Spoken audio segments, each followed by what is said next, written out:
bilmaymiz yo bir boshqa kompaniyalarmi yo bir qaysidir bir noinsof qilayotgan masalasi bu makkajo'xorilarni oziqa birligi past, doni qizil deb o'tishdi. Yoki Tarex urug'larini O'zbekistonda qadoqlashni ham boshlashdi degan gap ham chiqdi.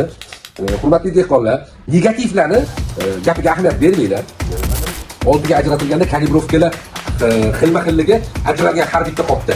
Uni O'zbekiston sharoitida aniq hech kim yasab bera olmaydi, hech kim qilib bera olmaydi. Bunga aniq fakt. Bu navla, bu Tarex firmasi har bitta gibridini yaratish uchun har bitta gibridini ustida 10-12 yil ishlaydi, o'shanda bitta yangi gibrid chiqadi. Shuni inobatda tutinglar, hurmatli dehqonlarimiz.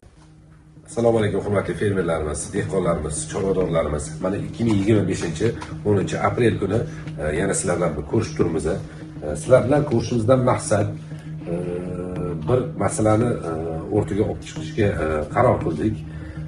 Bizda taniqli bo'lgan bizani chempion navlarimiz Albayrak, Teki Duruk navlarimiz bilasizlar hammanglar suvga qiyin joylarda, toshloqda, suv yo'q joylarda ham 2 marta suv bilan ham 14-15 tonna hosilni bergan makkajo'xori urug'larimiz bular.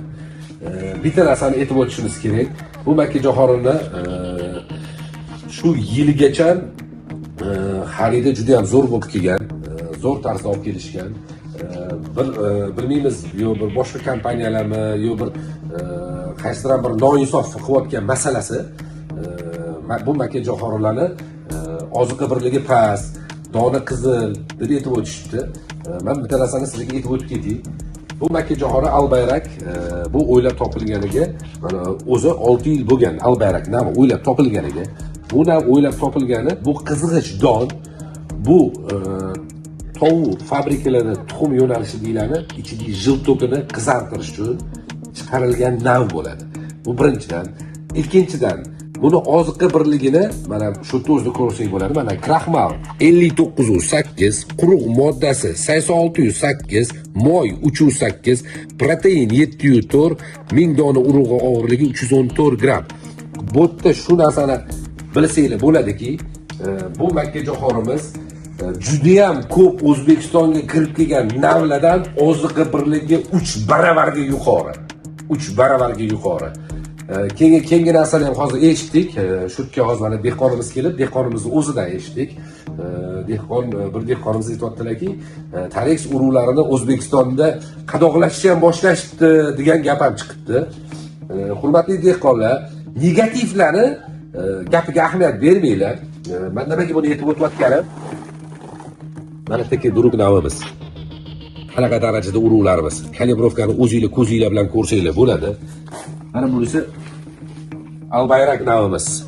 Mana qanaqa darajada kalibrovkalarimizni ko'rsanglar bo'ladi.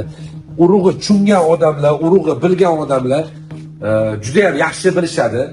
Gibrid urug'ni tozasi mayda bo'ladi, bir tekisda bo'ladi. Va bu yerda bizda shunchalik darajada bizning urug'larimiz kalibrovkaga ajratilgan, bu obорудование ham hammada ham mavjud emas. Bu yerda bitta makkajo'xorini so'tasini, urug'li so'tasini 6 ga ajratilgan. 6 ga ajratilganda kalibrovkalar xilma-xilligi ajralgan har bitta qopda. Uni O'zbekiston sharoitida aniq hech kim yasab bera olmaydi, hech kim qilib bera olmaydi. Bunga aniq fakt.